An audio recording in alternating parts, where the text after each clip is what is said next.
waktu anak kecil, waktu bayi baru lahir, selalu ingat apa? Pas selalu ingat? Ini loh. Faktor. Selalu ingat ini ya. Tanamkan mulai sekarang di otak kalian. Setiap kelainan yang saya temukan waktu bayi, kelainan apapun itu anatomis, misalkan sindaktili, polidaktili, tahu? Sindaktili, polidaktili, jarinya berlebihan atau kurang, ya. Dan jadi jangan lupa kalian cari anomali kelainan kongenital yang lain, yaitu faktor. Ada L-nya ya belakang ya. Faktor. Ada faktor. Ada faktor. Lebih soft. Oke, itu aja singkatannya. V adalah vertebra. Ya jelas. Vertebra defects. Ada apa aja di sini? Paling sering spina bifida sampai nggak ada vertebranya. Kemudian A. Rektal, jangan baca ya atas semua. Ya, rektal anomalis di sini. Oke. Atau kita bisa bilang atresia dan lain-lain ya. Bisa atresia esophagus, atresia duodenum. Duodenum apa? Atresia ileum, ileum. Bisa. Kolam? Atresia kolam bisa. C. Cardiac defects. Ingat di sini. Jadi walaupun ini pelajaran bedah, jangan lupakan bunyi jam. Luduk. Udah pernah dengar tuh? Diajarin kan yang bunyi jantung. Udah ya. Nah, itu benar-benar kalian tanamkan dalam satu dari kalian. Suatu kalian menjadi dokter anak, dokter jantung di sini. Dari kalian beberapa mungkin pasti ada ya di sini. Ingatlah, ini korelasinya banyak sekali dengan yang lain. Kemudian tracheoesophageal fistula. Fistula ya, tracheoesophageal.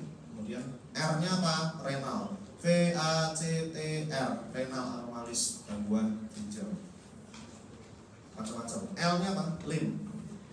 Defect contohnya apa? Tadi polidaktili, webbing dan lain-lain. Oke?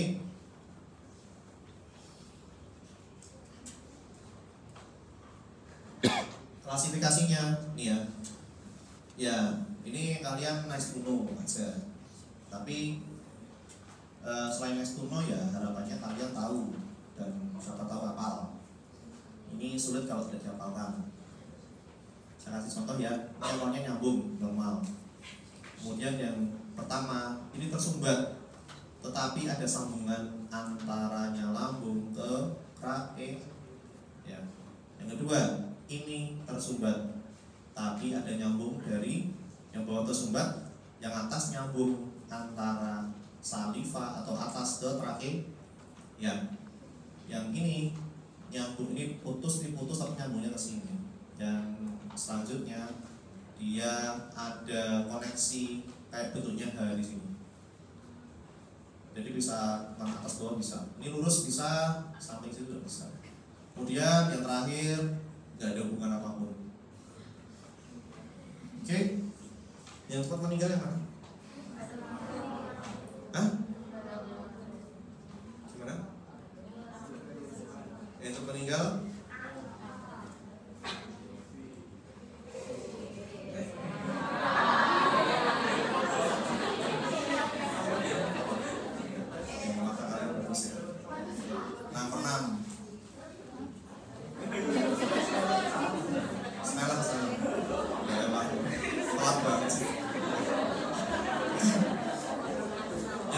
Sekarang yang ini deh.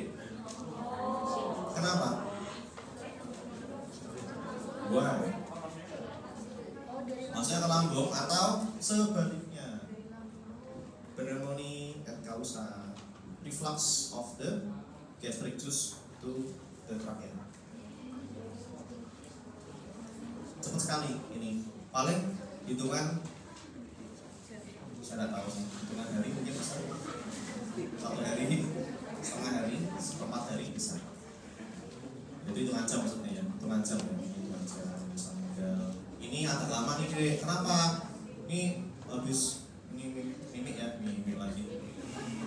Nyusu ya. Asi, minum asi, set. Nah, masuk ke sini kan, harusnya gini, malah masuk ke paru, tapi dia langsung batuk-batuk, langsung berbuih. Jadi kita stop. Jadi masih bisa ada waktunya dulu. Kalau ini nggak tahu nih, tiba-tiba lambungnya reflux aja ke sana. Gitu ya. Oke, ini utamanya tidak bisa mengeluarkan banyak sekali liur, aspirasi. Jadi ada bayi di bawah kalian kan, di bawah seorang dokter di IGD, ada bayi baru di bawah, dia berbuih di sini, bilangnya habis dikasih ASI, dia langsung berbuih, muntahnya warna putih. Muntah warna putih artinya apa? ASI, pintar. Terus susu, pintar. Apa lagi? Putih berarti suci. Enggak, berarti artinya putih itu dia belum kecampur sama kuning. Kuning artinya asam lambung. Jadi kalau kalian muntah ada kuning-kuningnya, berarti makanan kalian atau minuman kalian sudah sampai lambung. Kalau masih sesuai dengan apa yang kalian makan, tentunya bahkan kalian makan burger, artinya belum sampai lambung. Itu contohnya. Kalau kalian muntah hijau, artinya ya? Makan apa? Makan sayur. Ya, bisa. Enggak, tapi kalau keluarnya hijau itu muntah nih, maka kemudian sekitar 1 jam kemudian dia muntah hijau. Artinya apa? Benar banget. Empedu bile itu adalah hijau. Artinya apa? Berarti apa nih kemungkinan? Kira-kira ada sumbatan di empedu. Malah nggak keluar hijau dong, kalau masih jadi kuning-kuning itu kan, ya orangnya jadi apa tuh? Kerik. Ada sekarang kerik tuh. Ada itu kesumbat. Nah, apa tadi? Berarti kemungkinannya kalau muntah hijau. Bayi setahun di bawah kalian muntah hijau. Berarti kemungkinan kesempatan di usus jam kecil. setelah makan nih, nggak langsung habis makan. Berarti kesempatannya di empedu keluar di mana deh tampangnya? Empedu biasakan oleh apa? Liver turun ke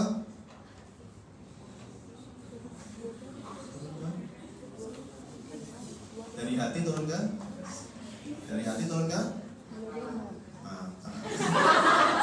kita ngomong refleks lagi matam.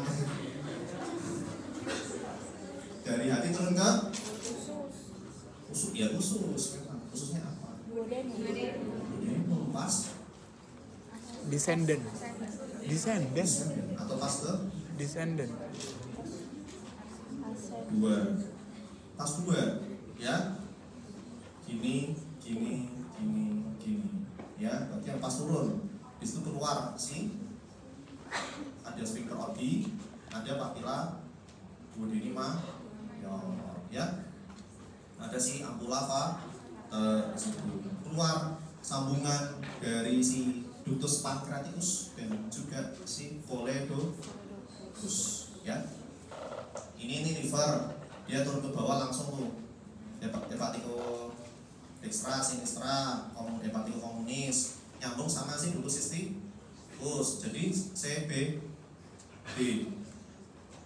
choledochus ya. Habis itu ke bawah ketemu sama pancreaticus, nyambungnya ke ampula vater, duodenum pas 2. Berarti kira-kira sumbatannya di mana?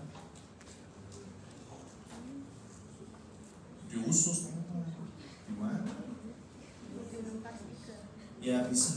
Pokoknya setelah dari sumbatan, setelah dari keluarnya si ampula tadi. Jadi kan bisa kira-kira di sini.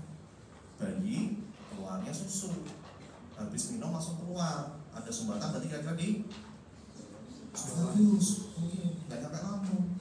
Bayi minum susu, keluarnya putih sama kuning. Mungkin ada sumbatan di lambung.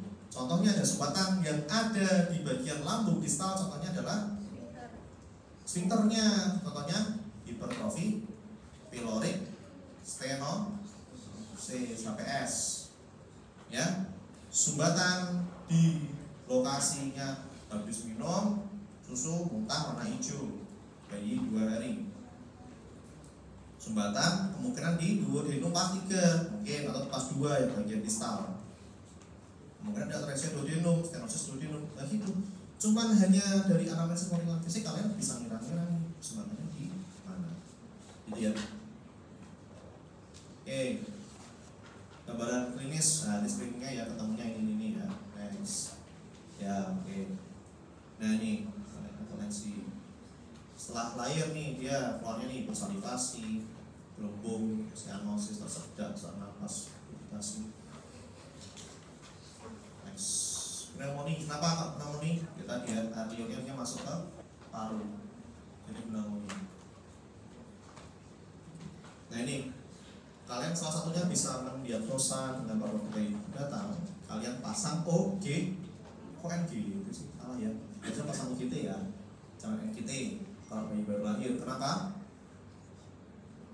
Karena ya dinding atasnya sini masih lemah nih, yang lamina tuberosa dekatnya yang nasofaring bagian dekat atas.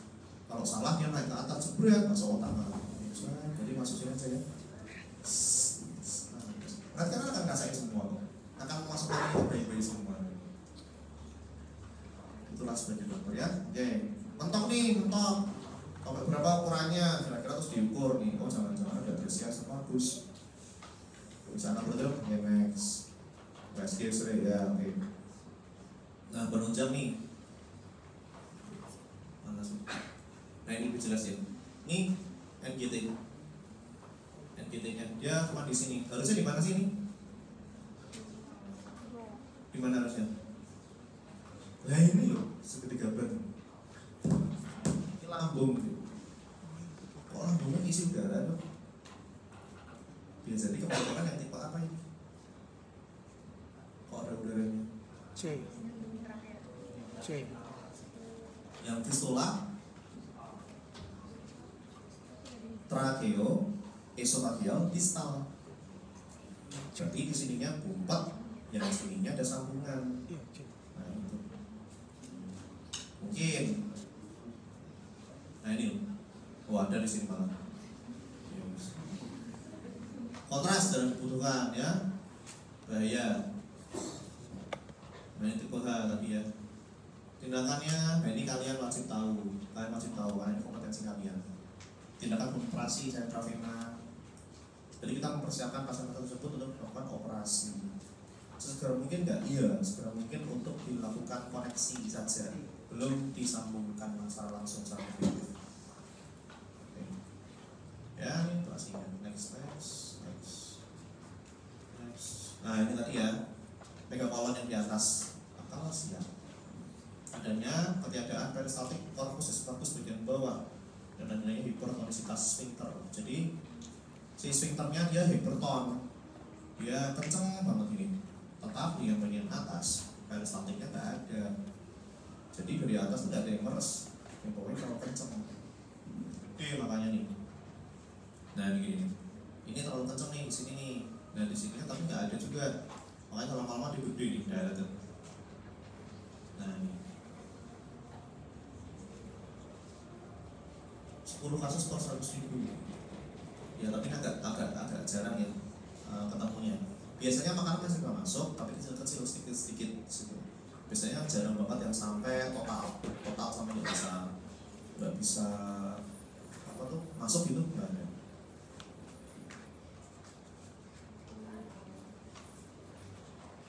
Ya kriterianya ya dibaca aja ya, tapi ini ya banyak keluar sulit. Akalasia primer 3 tidak diketahui. Kalau sekunder, nah banyak penyebab lain, contohnya tumor, cagas, berista, obat, dan disfagotumi. Gambarannya adalah nih, utamanya disfagia, baru dari dada, bibir turun, vegetasi dan lain seperti itu. Tadi aku bilang ya, pada akalasia tidak terjadi secara spontan, tiba-tiba langsung akalasia berubah, tidak, tetapi dia perlahan-lahan gitu. Jadi kondisi awal dia disfagia, rasa penuh substernal di sini ya, badan menurun, lemas, atau malam hari pneumonia ya. Nih, data diagnosis ini dibaca ya. Anamnesis, pemeriksaan fisik harusnya ada dan penunjang. Tapi pemeriksaan fisiknya nggak gitu kelihatan banget karena lokasi dalam sulit. Nah, penunjangnya gimana? Manometri, eskopografi, fototoraks, endoskopi. Oke, ini pakai kontras kelihatan bahwa ada sumbatan di sini. Ada sumbatan namanya kira-kira di atas. Ini bukan perangkap, kemudian dia sering komunikasi. Dan sebandingnya ya silakan baca ya, karsinoma, spasmo atau laksana. Dia nih utamanya di sini dilatasi peregangan SUB, sphincter esophagus, wah, yang tadi yang kacang tadi loh, yang ini tadi dilebarin. Nah yang di sini tuh dilebarin, ini dilebarin, dilatasi. Kalau nggak bisa potong sambung. Ini operasinya kalau lokasi di sini agak sulit sedikit karena bukan agak sulit, agak tricky karena di sini kan lokasinya pas nanti nyambung di diafragma ya. Jadi kadang kita harus nyobek dulu diafragmanya, disobek, ditarik dulu dikit, potong sambung, nggak boleh makan dulu, dipasangin. Makannya berarti lewat mana anaknya? Ini jangan pelan makanan dulu, berarti makannya lewat lambung, disambungin lewat selang, namanya gastrostomi. Feeding atau somnium gitu. Esophagotomi dipotong ya. Terus nih toksin botulinum nih. Botoxnya nggak dibuat muka tapi buat sini. Prognosisnya ya bilang. Oh ini reflux ya. Reflux esophagitis namanya reflux ya. Esophagitis, esophagia dan itis, artinya radang esophagus karena reflux. Berarti cuma bukan reflux biasa, tapi sampai bikin radang di sini. Oke. Memang kalau esophagus penyakitnya susah deh. Jarang konsultan yang ngambil upper juga, soalnya upper GI tract di Indonesia. Nah terus fungsional, patologis dan juga sekunder ya. Awalnya nih cairan lambung dia naik turun mengiritasi. Nah perlu diingat cairan lambung itu mukosa di esofagus dan lambung itu sama atau beda? Beda, sehingga cairan lambung cocoknya yang di lambung aja, jangan naik ke atas. Karena itu kalau kalian pernah GERD pernah ya? Nah ya perih kan rasanya, sesek ya di dada, rasanya kayak aduh mau mati gitu. Kayak ya bener kan, kayak jadi dada bawah itu rasanya kayak ampok. Kalau orang Jawa bilangnya ampok ya, dada berat sekali di sini, hampir sama kayak orang dengan sakit jantung ya. Sakit jantung kayak gitu berat di sini. Tapi itu naik tuh sini set, rasanya itu radangnya itu kayak gitu tuh. Jadi itu radang yang dihasilkan karena dia dalam jangka waktu panjang terkena terus bagian distal dan juga tengahnya, dimana itu dipersarafi banyak dari cabang-cabang dari phrenikus, cabang-cabang dari banyak otot-otot pernafasan, sehingga seakan-akan pernafasan juga ikut sesak gitu. Ini ya.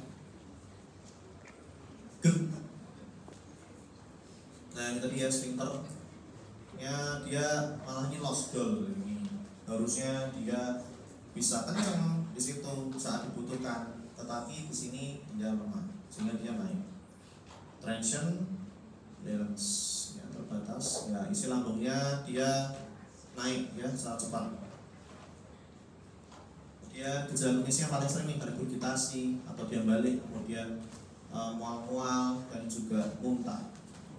Pada anak besar ya, pada orang dewasa dapatkan disfagia, heartburn dan nyeri gastrik. Pada yang berat bisa terjadi hematemesis melena.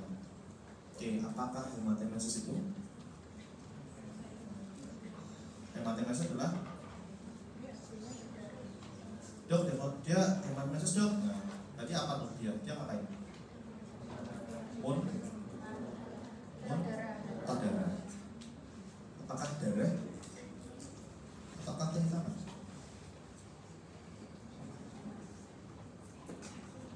Darah apa hitam? Hematemesis itu.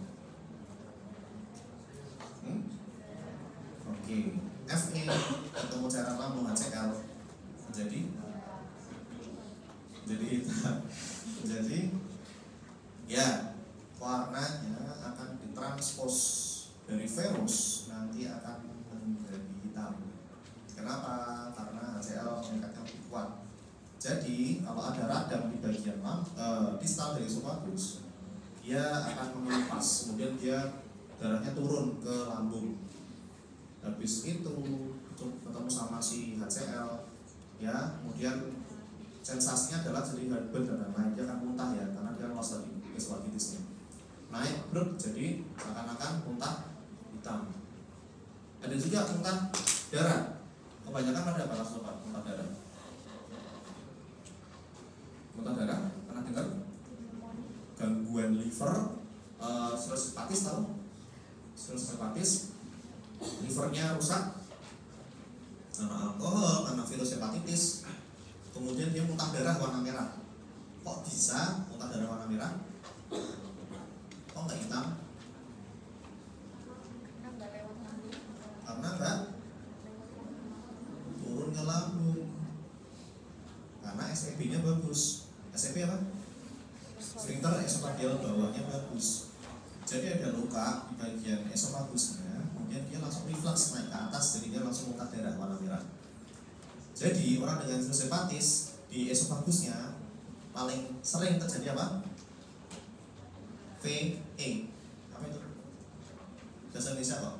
VE.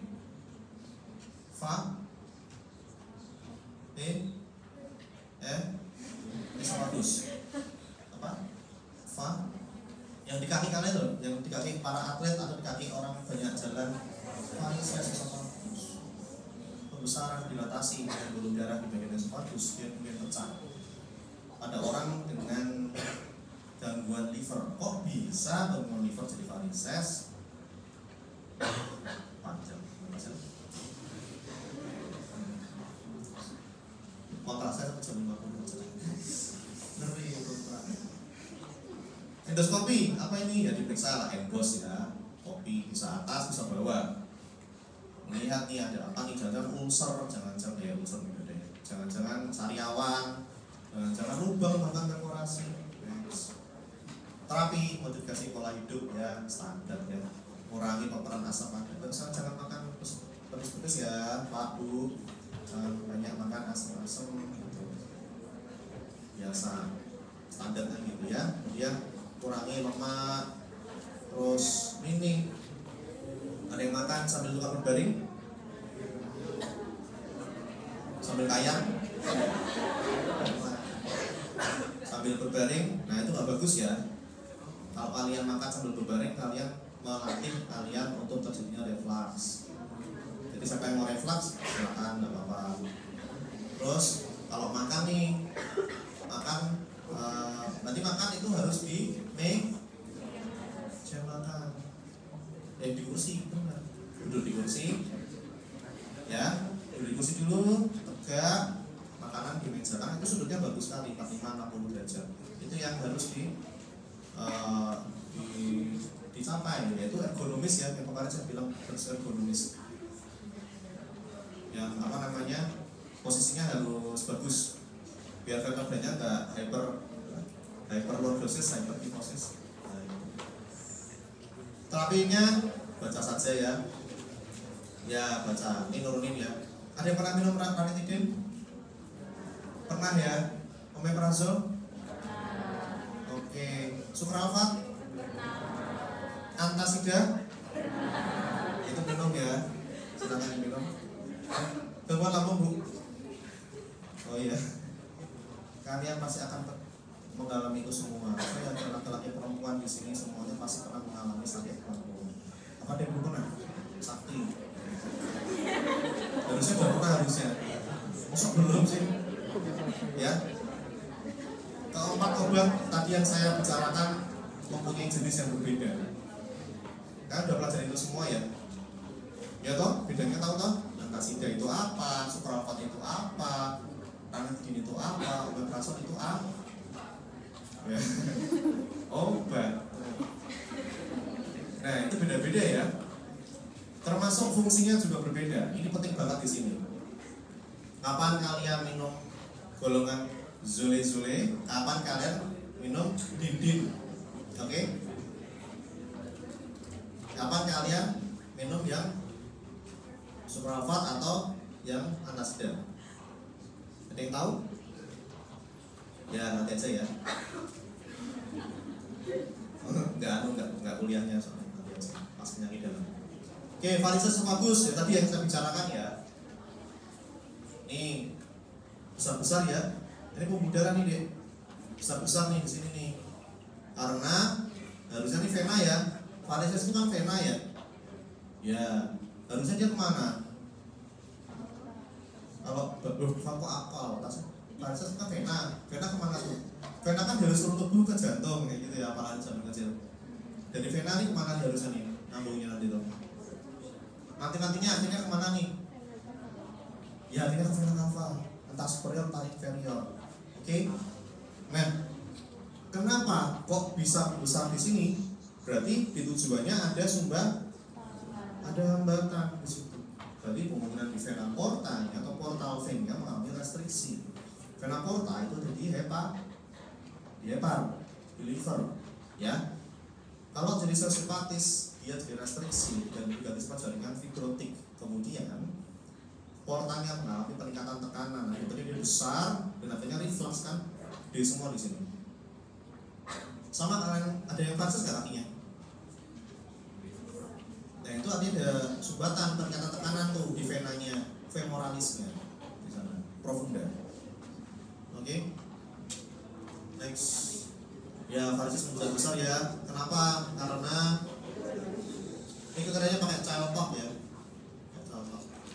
Ini apa nih? Kapan meninggalnya? Gitulah intinya.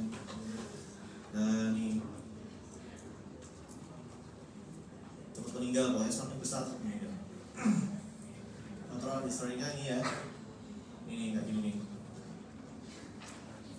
Pokoknya baca aja ya. Banyak sekali 100 slide. Gak tau saya bikinnya gimana. Bikin sendiri loh. Gak pakai AI loh sama dulu. Oh ini ada sumbernya nih.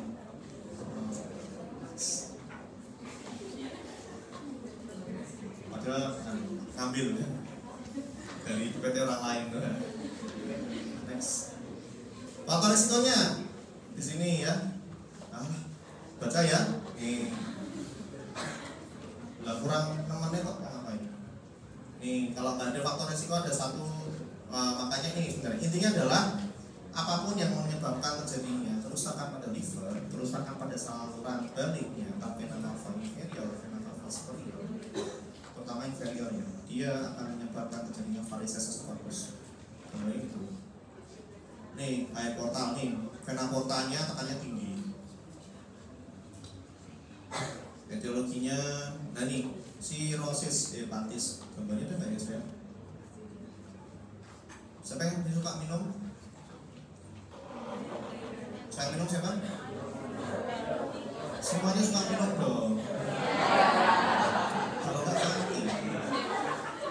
Siapa yang suka minum alkohol? Alkohol 80%? Nyala abang gue. Bos. Mati deh 80%. Dan Superman ya. Minumnya paling 40%, 30% sekali cobain aja ya, nggak apa-apa. Salah nggak boleh, jangan dicobain ya. Kalau kalian terpaksa harus minum alkohol, contohnya apa? Perjamuan kudus. Ini nggak pernah semua begini.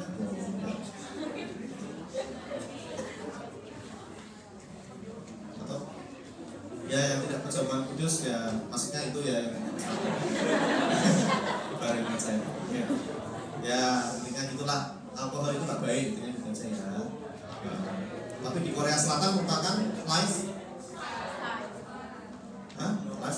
bener. Jadi di sana banyak orang, enggak juga sih, alkoholnya bagus, tapi mereka pun juga nggak tahu sering juga. Yang mereka sering itu malah kondisi cancer yang tuaring yang banyak karena apa? Konsumsi Makan panas. pintar makan panas. Kenapa makan panas bisa bikin cancer? Saya sambil tes ya, biar cepat gitu. Nah, Parises ya, kenapa makan panas bisa bikin cancer? Ganasan, derajatnya ya, P3 ya, Itu rusak. diagnosis. Tak keluarin dari sini, mentret deh kalian.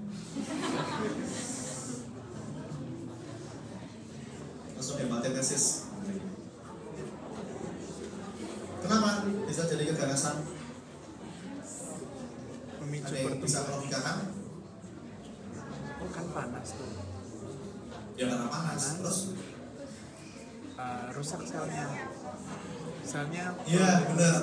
Ada yang tadi saya dengar ada yang jadi itis, jadi radang berulang kali. Apa? Ya benar. Kita. Sip. Jadi radang berulang kali, kalian makan panas hilang, itis berulang kali, terjadi perubahan epitel, displasia, lama-lama metaplasia. Ya. Oke, sumbernya ini ya. Wah kayak berlebihan ini. Oke. Siap hipovolemic encephalopathy aplikasinya. Ya ini endoskopi lagi saya lagi. Tadi di ini delegasi ya kayak gini. Dipasangin apa namanya? Sudah apa? Band. Oke. Pasang band karat. Guyonnya nggak masuk coy. Sexton, Blackmore, Cuk. Apa itu? Nah, dikasih sumbatan di sini. Prognosnya gimana? Sekali orang kena VE jelek sekali. Sekali orang kena stres hepatis, dia harus dapat transplant hati dan itu sangat sulit sekali dan rare. Apabila bisa pun kematian juga lebih dari 40-50%. Ruptur esophagus, ya ini mau selesai nih. Ini sobek ya namanya juga ruptur ya. Nah, ruptur di sini. Kenapa? Penyakitnya apa? Ini hematopoiesis ya, darah turun ke sini naik sana atau malah darah seger. Terus ya ini ya. Nah ini apa? Ini apa ya? Ini apa ya? Jantung. Apa? Ya jawabannya salah nanti. Kalau ketemu kayak gini gambar ada panah-panah gini, ini namanya adalah yang mana nih? Pintar. Siapa tadi bilang? Nah, 2 orang nggak jadi. Kalau 1 orang tadi tak kasih reward ya. Pneumonia sentinel tadi. Kenapa kok bisa? Karena pecah, ruptur dari esophagus masuk ke zona mediastinumnya. Jadi yang ada udara koneksi di sana. Udara masuk dari mulut ya, gitu kan, lewat dari apa? Mulut ke esophagus, ada ruptur, nyebar deh dari pneumonia mediastinum. Nah, next aja lah. Lasi korosif. Korosif adalah ya itulah ya, rusak. Nih, rusak. Lasi korosif biasanya karena bahan kimia, termakan atau terminum. Contohnya apa? Minum bukan. Minum kimiawi yang lain. Ya boleh memang kimia ya, enggak, tapi di luar itu. Baygon, salah. sedia. Apalagi pupuk kalian makan, kalian minum. Oke. Nih, gue coba bunuh diri nih. Biasanya bunuh diri minum apa? Bipol. Benar, bipol ya. Bipol itu kostrek, apalagi udah lah nggak penting. Yang jelas ya, ya, mau selesai. Gerak sendiri.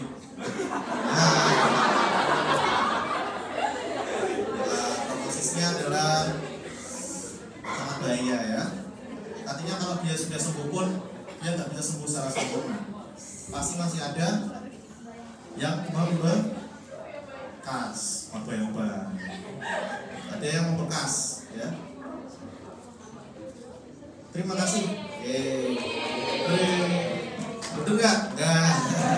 Sama. Oke, terus yang berikutnya gini, saya bilang SOP itu kebanyakan adalah kompetensi di luar kompetensi kalian. Sorry, ada 1-2 ya, kecuali adalah sumbatan. Sumbatan apa? Ini take home message ya, take home message. Take home message ya. Apa? Kecuali sumbatan. Sumbatan apa?